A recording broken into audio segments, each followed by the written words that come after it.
Bismillahirrahmanirrahim. Assalamualaikum warahmatullahi wabarakatuh.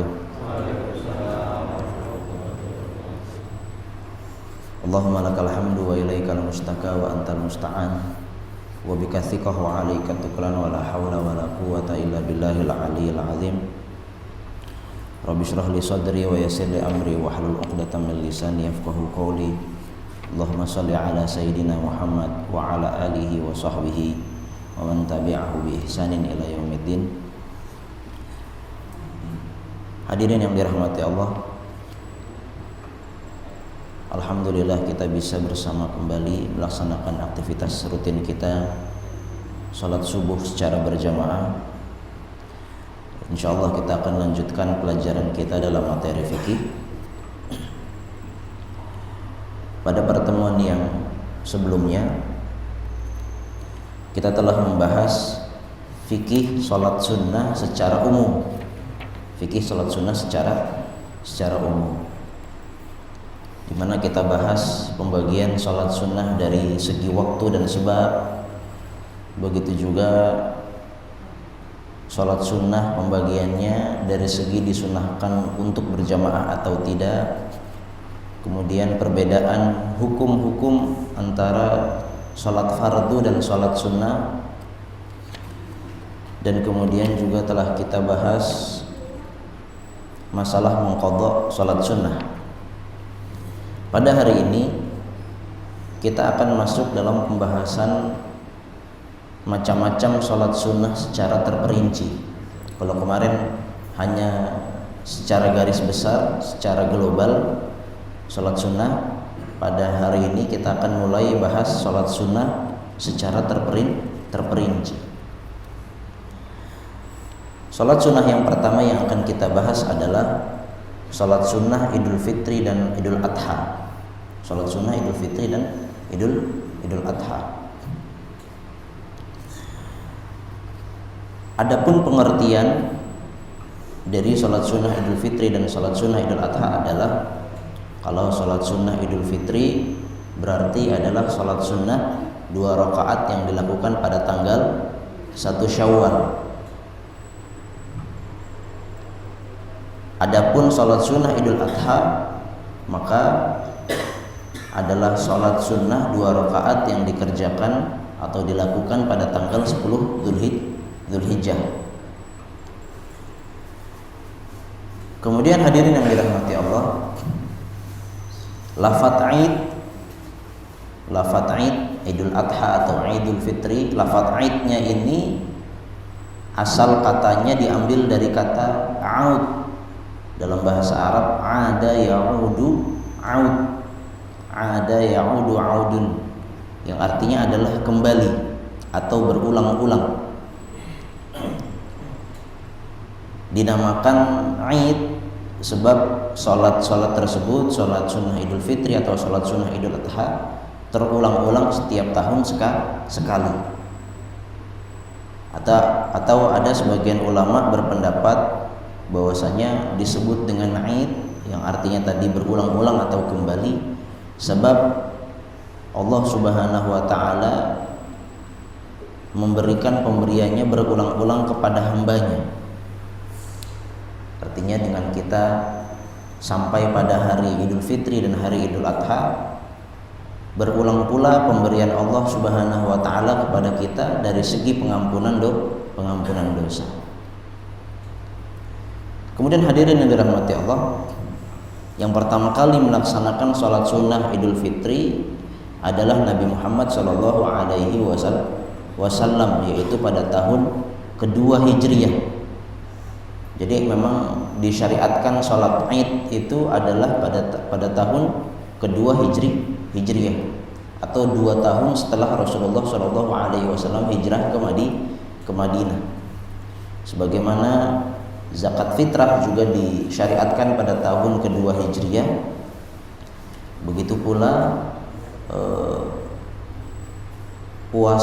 kewajiban berpuasa Ramadan juga disyariatkan pada tahun kedua Hijriyah. Mungkin ada yang bertanya, apa faidah atau manfaat kita mengetahui disyariatkannya ibadah ini pada tahun segini? atau ibadah yang ini disyariatkannya pada tahun ini. Ini manfaatnya adalah kalau dalam ilmu usul fikih ada yang namanya nasakh. Ada yang namanya nasakh. Nasakh itu adalah penghapusan suatu ibadah dan biasanya digantikan dengan yang lain. Nasakh, penghapusan suatu ibadah bisa jadi tanpa penggantian ibadah yang lainnya atau dengan penggantian ibadah yang lain. Maka dengan kita mengetahui ibadah ini disyariatkan pada tahun ini, sebelumnya sudah ada ibadah yang serupa, berarti nanti ada penasahan. Contohnya puasa sejak awal Islam itu sudah ada. Sebelum tahun kedua Hijriyah puasa sudah ada, tetapi ada perbedaan detail dalam hukum-hukumnya dengan tata caranya. Jika di awal-awal Islam yang namanya berpuasa itu, kalau kita sudah tidur, maka setelah itu kita tidak bisa makan kembali, tidak bisa mempergauli kembali istri kita di malam hari. Tetapi kemudian dinasah, diganti, dihapus kemudian diganti kalau kita masuk waktu maghrib, kita berbuka puasa, kita masih boleh makan, kita masih boleh mempergauli istri kita sampai azan, sampai masuk waktu subuh. Kemudian hadirin yang dirahmati Allah, para ulama menjelaskan hari raya itu terbagi menjadi 4 bagian. Hari raya terbagi menjadi 4 bagian. Hari raya yang berulang-ulang setiap setahun sekali, yaitu adalah hari raya Idul Fitri yang dilakukan setelah kita melaksanakan ibadah puasa Ramadan. Ada juga hari raya Idul Adha, dia juga berulang setiap tahun sekali setelah kita atau setelah dilaksanakannya haji. Kemudian ada hari raya yang berulang-ulang setiap seminggu sekali, yaitu hari Jumat. Hari Jumat termasuk hari raya umat Islam. Dan yang terakhir adalah hari raya yang istimewa, yaitu hari raya di surga saat kita memandang Allah Subhanahu wa ta'ala. Semoga nanti Allah Subhanahu wa ta'ala memberikan kita surga, amin ya rabbal alamin. Kemudian hadirin yang dirahmati Allah, adapun dalil pensyariatan salat Id adalah firman Allah Subhanahu wa taala surat Al-Kautsar ayat kedua, fasholli li rabbika wanhar, maka dirikanlah salat karena Tuhanmu dan berkurbanlah. Para ulama menjelaskan bahwasanya yang dimaksud dengan dan maka dirikanlah salat maksudnya adalah salat Id. Salat Id. Begitu juga hadis yang diriwayatkan oleh sahabat Anas bin Malik radhiyallahu anhu, beliau berkata, qala qadima Rasulullah sallallahu alaihi wasallam al-Madinah.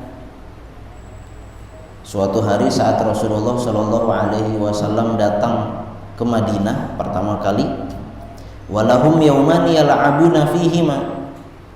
Pada saat itu penduduk Madinah memiliki 2 hari di mana di dalam 2 hari tersebut, pada 2 hari tersebut penduduk Madinah bersenang-senang, berhari raya. Maka kemudian Rasulullah Shallallahu Alaihi Wasallam bertanya, mahadzani al-yauman, ini 2 hari ini 2 hari apa ini? Mengapa penduduk Madinah berhari raya dan bersenang-senang pada 2 hari tersebut? Maka para sahabat menjawab, qalu kunna nal'abu fihima fil jahiliyah. 2 hari ini adalah 2 hari di mana dahulu kami di masa jahiliyah bersenang-senang atau berhari raya. Begitu jawaban para sahabat kepada Rasulullah.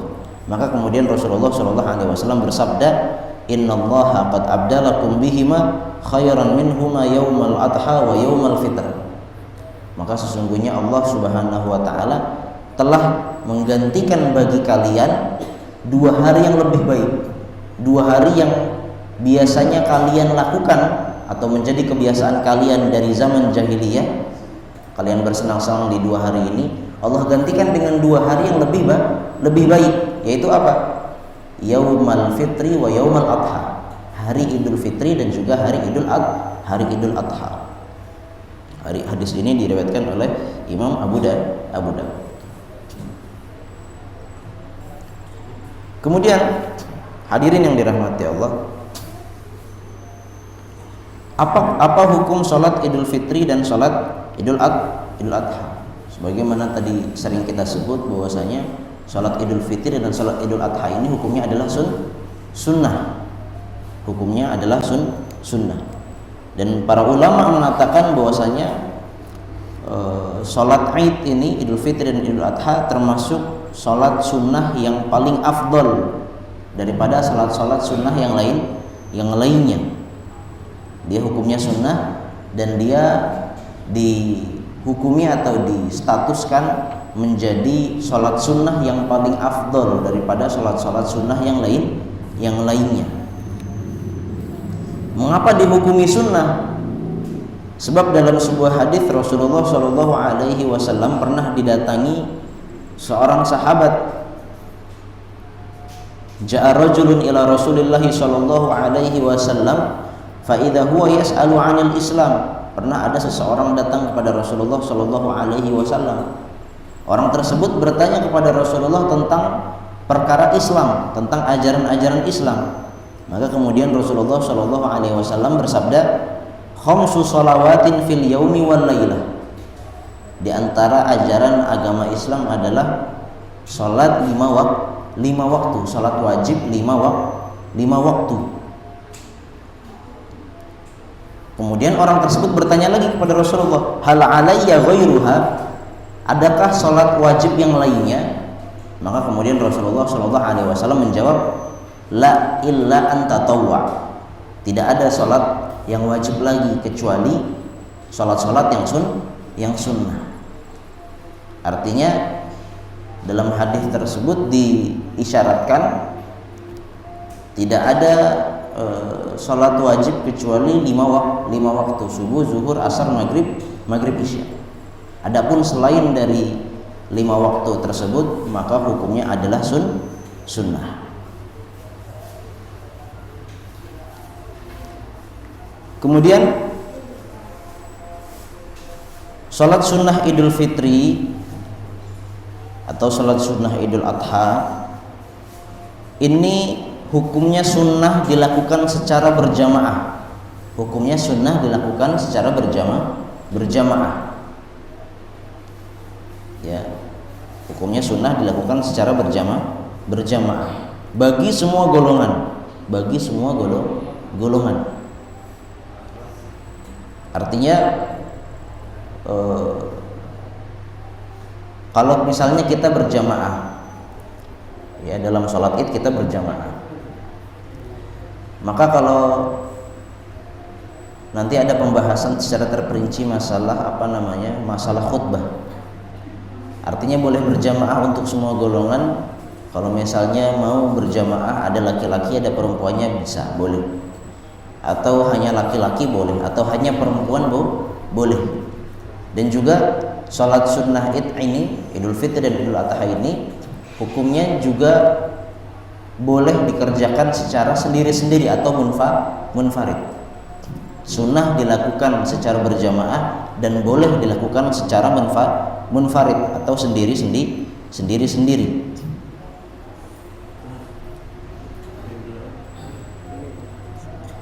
Kemudian selanjutnya adalah waktu sholat sunnah Idul Fitri atau sholat sunnah Idul Adha. Kapan waktunya? Waktunya adalah tentunya tadi Idul Fitri 1 Syawal, sementara Idul Adha adalah 10 Dzulhijjah. Adapun waktunya adalah saat terbitnya matahari kemudian ditambah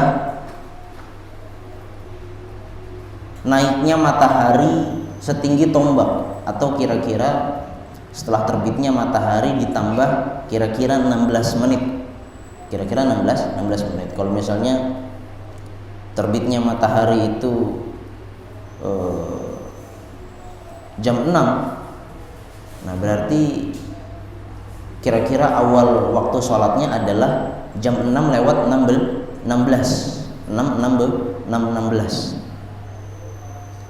Sampai kapan? Sampai zawal, sampai sebelum zuhur. Masuk zuhur, sudah masuk waktu zuhur, itu adalah berarti sudah habis waktunya. Jadi berawal dari katakan jam 6 lewat 16 sampai masuk waktu zuhur. Jika tidak sholat pada waktu tersebut, maka disunahkan untuk mengqadha sholat ketika ada waktu yang luang untuk sholat. Barangkali saat kita sholat id, misalnya mungkin kita sedang berada di dalam perjalanan, kita pulang kampung, ternyata kita mendapati pada hari itu ada sholat id, kemudian kita masih di jalan, kita tertinggal, maka kita disunahkan untuk mengqadha sholat sunnah id. Sesampainya kita di rumah atau jika ada waktu luang, kita bisa mengqadha sholat sunnah id ini, Idul Fitri maupun Idul Adha. Tentunya kalau kita qadha, boleh kita qadha dengan munfarid, boleh kita qadha dengan sendiri. Dan tidak, kalau sholat sunnah id kalau dikerjakan secara munfarid, maka dia tidak disunnahkan untuk khutbah.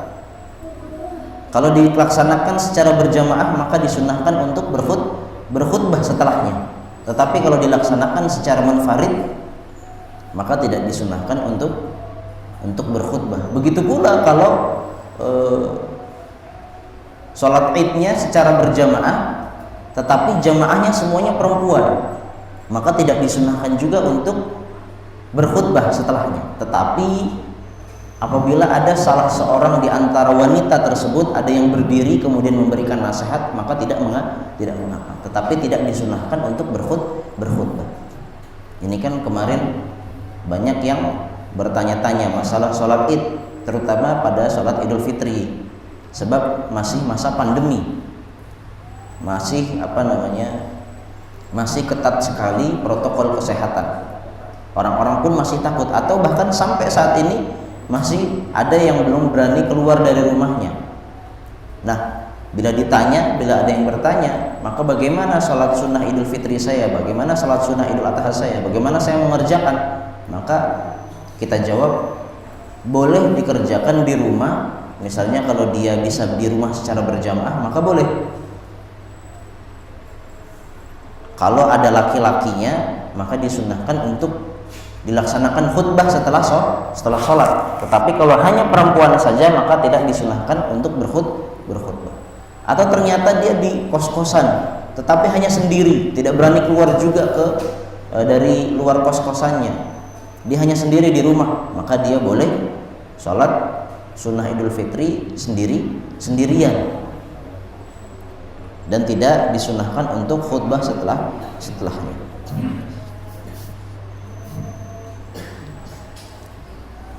Hadirin yang dirahmati Allah, selanjutnya adalah tata cara mengerjakan sholat Idul Fitri dan sholat Idul Adha. Tentunya sholat Idul Fitri dan sholat Idul Adha ini sebagaimana sholat sunnah 2 rakaat pada umumnya. Hanya saja nanti ada tambahan takbir di setiap rakaatnya. Jadi seperti biasa, diawali dengan kita niat sambil bertakbir Allahu Akbar. Pada saat itu kita sambil berniat sesuai dengan sholat yang kita inginkan. Kalau kita sholat sunnah Idul Fitri, maka kita niat sholat sunnah Idul Fitri. Kalau kita sholat Idul Adha, maka kita berniat sholat sunnah Idul Adha. Bedanya, di rakaat yang pertama kita disunnahkan untuk melakukan takbir sebanyak 7 kali. Dan takbir ini 7 kali takbir ini di luar dari takbiratul ihram, dan juga takbir intikal tentunya.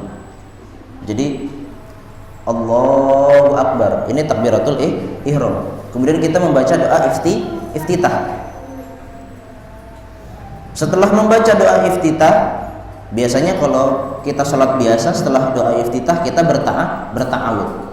A'udzubillahi minasyaitonirrajim min hamzihi wa nafthihi wa nafthihi. Tetapi sebelum kita berta'awud, setelah kita iftitah, sebelum berta'awud, kita melaksanakan 7 kali takbir Allahu Akbar. Dan disunahkan apa? Disunahkan untuk diucapkan secara jahar, secara lantang, bukan dengan suara yang lirih, tetapi secara jahar. Dan disunahkan untuk mengangkat tangan. Dan disunahkan di setiap jeda antara Allahu Akbar yang satu dengan yang selanjutnya, kita disunahkan untuk membaca apa? Al-Baqiyatus Sholihat, subhanallah walhamdulillah wala ilaha illallah, Allahu Akbar. Jadi Allahu Akbar, takbiratul ihram. Kemudian kita membaca doa iftitah. Setelah selesai membaca doa iftitah, maka kita bertakbir yang tadi, bertakbir 7 kali. Allahu Akbar, subhanallah walhamdulillah wala ilaha illallah, Allahu Akbar. Allahu Akbar. Sampai 7 kali. Sampai 7 kali. Setelah selesai 7 kali takbir, baru kita membaca ta'awud. A'udzubillahi minasyaitonirrajim min hamzihi wa nafthihi wa nafthihi. Baru kita membaca Al-Fatihah.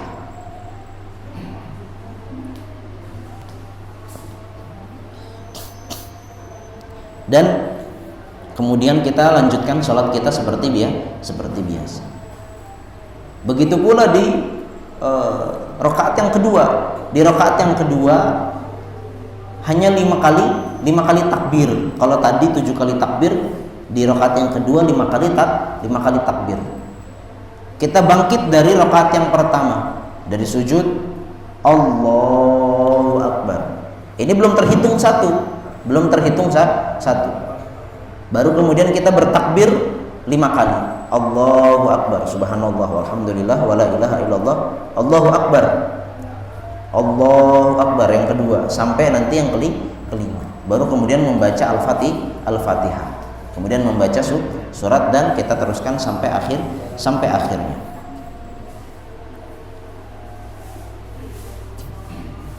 Nah, berkaitan dengan takbir yang 7 kali, takbir 5 kali dalam sholat Idul Fitri maupun sholat Idul Adha, maka ada beberapa hal yang perlu kita sampaikan. Ada beberapa masalah yang berhubungan, yaitu adalah sunnah bertakbir sebanyak 7 kali pada rakaat pertama dan bertakbir sebanyak 5 kali pada rakaat kedua. Dan jika kurang atau lebih dari ukuran tersebut, maka hukumnya adalah makruh dan sholatnya tetap sah. Kalau kurang atau lebih, maka hukum sholatnya adalah makruh, tetapi tetap sah. Ya, tidak batal.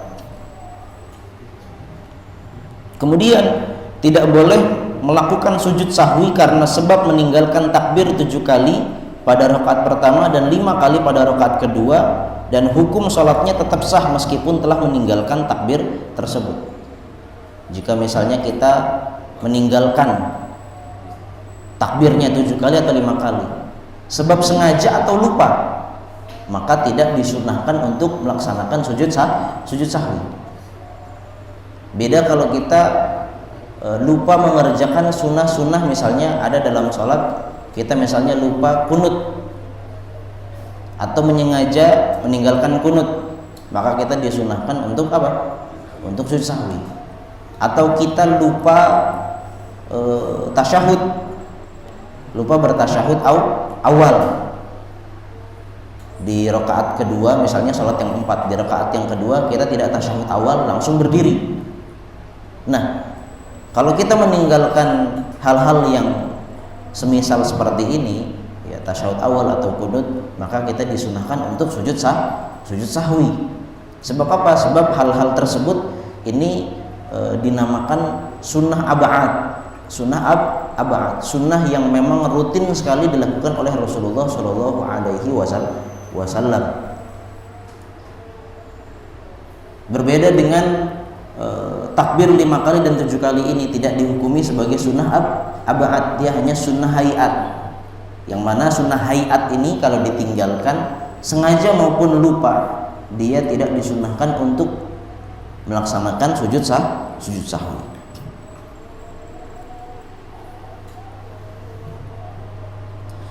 Jika ragu atas jumlah takbir yang telah dilakukan, maka sunnah untuk mengambil bilangan yang terkecil. Mungkin saat kita sholat Idul Fitri atau Idul Adha di rakaat pertama contohnya, di takbir yang keempat kita lupa atau kita ragu, ini sudah 4 atau sudah 5, sudah 4 atau sudah 5, kita ragu 4 apa 5 ya, maka kita ambil yang lebih kecil, kita ambil yang lebih kecil. Oh, saya baru 4, baru ini yang kelima. Jadi kalau kita ragu antara 2 bilangan mana yang sudah saya lakukan, maka diambil yang lebih kecil. Kalau sudah 3 atau 4, kita ambil yang 3. Kemudian kita tambah sekurang-kurangnya berapa. Dan disunahkan setiap kali selesai takbir pada rakaat pertama, ya di sela-sela takbir tadi membaca al-baqiyatu sholihat. Subhanallah walhamdulillah wala ilaha illallah wallahu akbar. Itu adalah tata cara sholat sunnah Idul Fitri dan sholat sunnah Idul Adha. Kemudian hadirin yang dirahmati Allah, perkara-perkara yang disunnahkan pada saat Idul Fitri dan Idul Adha. Ada beberapa perkara-perkara yang disunnahkan pada saat Idul Fitri dan Idul Adha. Yang pertama adalah menghidupkan malam Idul Fitri dan Idul Adha dengan ibadah. Menghidupkan malam Idul Fitri dan Idul Adha dengan ibadah. Seperti sholat sunnah, membaca Al-Quran dan berzikir.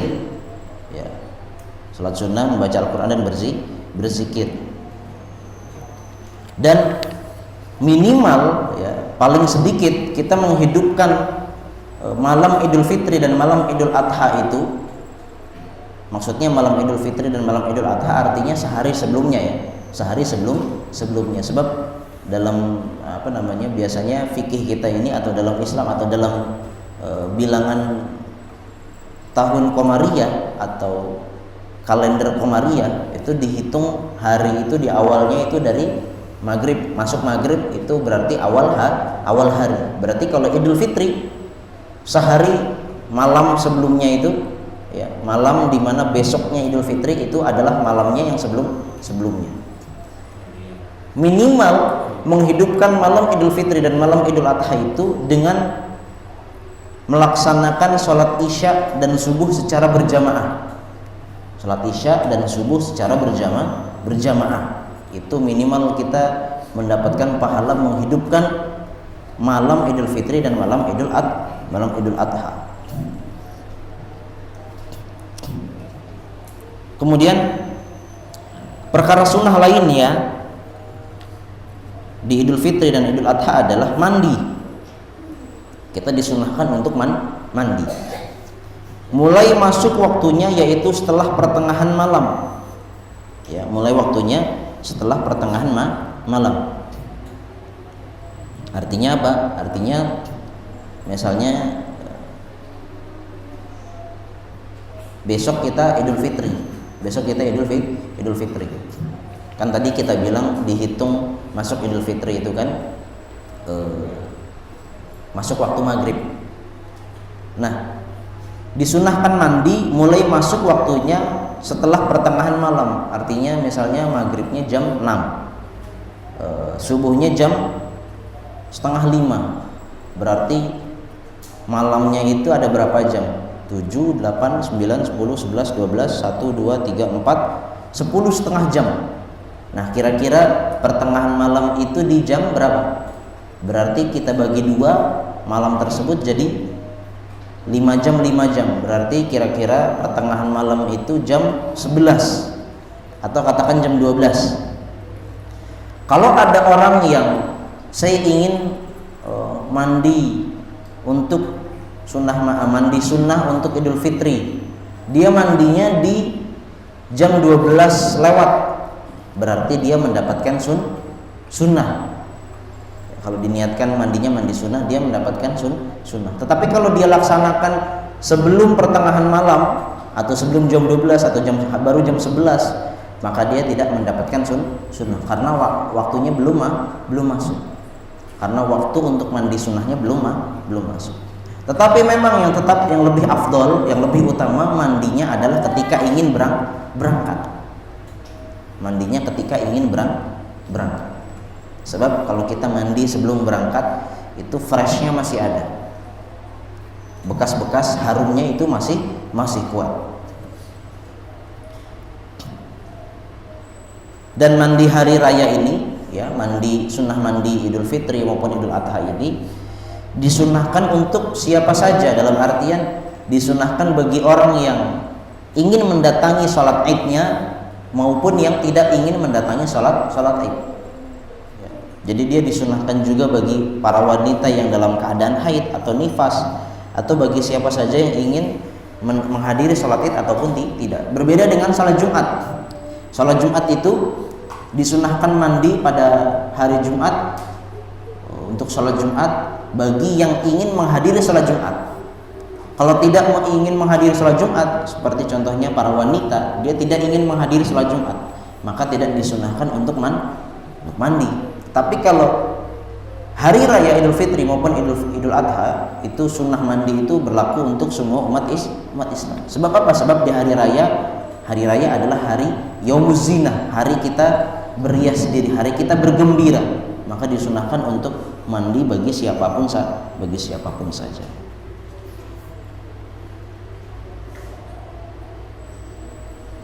Kemudian juga disunahkan untuk memakai wangi-wangian dan berhias. Disunahkan untuk memakai pakaian yang bagus, baik yang keluar rumah, artinya yang mendatangi sholat Id maupun yang tidak. Tetapi para ulama memang membatasi masalah berhias bagi perempuan, bagi wanita. Bahkan kalau kita membaca buku-buku atau literatur fikih klasik, kita akan dapati para ulama melarang wanita-wanita yang sangat cantik atau yang memiliki lekukan tubuh yang bisa menggoda lawan jenis, dilarang untuk menghadiri sholat Id. Dan lebih baik dia melaksanakan sholat Idnya di rumah. Sebab apa? Sebab ada mafsadat yang lebih besar yang ditimbang oleh para ulama, yaitu apa? Bisa memfitnah para laki-laki, bisa menggoda para laki-laki. Dan begitu pula adapun yang misalnya tidak terlalu cantik, wanita-wanita yang tidak terlalu cantik atau yang memiliki paras yang biasa, para ulama pun menggarisbawahi untuk apa? Untuk memakai pakaian yang tidak menarik perhatian lawan jenis, ya. Agar apa? Agar tidak terjadi fitnah. Agar tidak terjadi fitnah. Kemudian hadirin yang dirahmati Allah, perkara yang disunahkan lainnya adalah disunahkan untuk berjalan kaki dan melalui arah jalan yang berbeda ketika akan berangkat dan pulang, dan lebih afdol jika jarak jalan ketika berangkat lebih panjang daripada jalan tatkala pulang. Jadi disunahkan kita menuju ke tempat sholat dengan berjalan kaki, dan disunahkan untuk apa? Yang pulang jalur pulang dan berangkat itu berbeda, dan disunahkan jalur yang berangkat lebih panjang. Lebih panjang.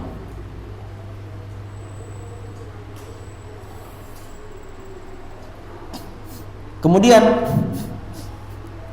selanjutnya adalah disunahkan makan sesuatu sebelum sholat sunnah Idul Fitri.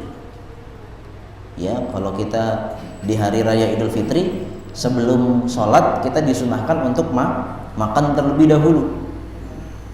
Berbeda dengan hari raya Idul Adha, kita tidak disunahkan untuk makan sebelum sholat. Sebab apa? Sebab kalau hari raya Idul Fitri kita disunahkan untuk makan sebelum sholat, untuk membedakan antara hari-hari kita berpuasa dan hari-hari kita tidak berpuasa. 30 hari kita berpuasa, setiap pagi tentunya kita tidak pernah memakan sesuatu, karena setelah selesai sahur masuk waktu subuh kita sudah menahan diri dari makanan dan minuman. Tetapi kalau hari raya kita haram berpuasa, maka pada saat itu di hari Idul Fitri itu sebelum sholat kita disunahkan untuk makan sesuatu sebelum sholat. Tetapi kalau hari raya Idul Adha, sebab nanti setelah selesai sholat kita akan makan, maka sebelumnya kita tidak disunahkan untuk makan sesuatu. Dan yang sunnah adalah kita memakan 7 butir kurma. 7 butir kurma. Dalam sebuah hadis Rasulullah Shallallahu Alaihi Wasallam bersabda, karena Rasulullah Shallallahu Alaihi Wasallam la yaqdu yaumal fitri hatta yakul wa la yakul yaumal adha hatta yarji. Bahwasanya Rasulullah Shallallahu Alaihi Wasallam itu tidak berangkat sholat sunnah Idul Fitri kecuali setelah makan, dan tidak makan tatkala akan sholat Idul Adha kecuali jika telah pulang dari sholat. Hadirin rahmati Allah, inilah pelajaran kita pada pagi hari ini. Insya Allah kita akan lanjutkan lagi pada pertemuan yang akan datang. Mudah-mudahan apa yang kita pelajari pada pagi hari ini bermanfaat. Subhanakallahumma wa bihamdika asyhadu an la ilaha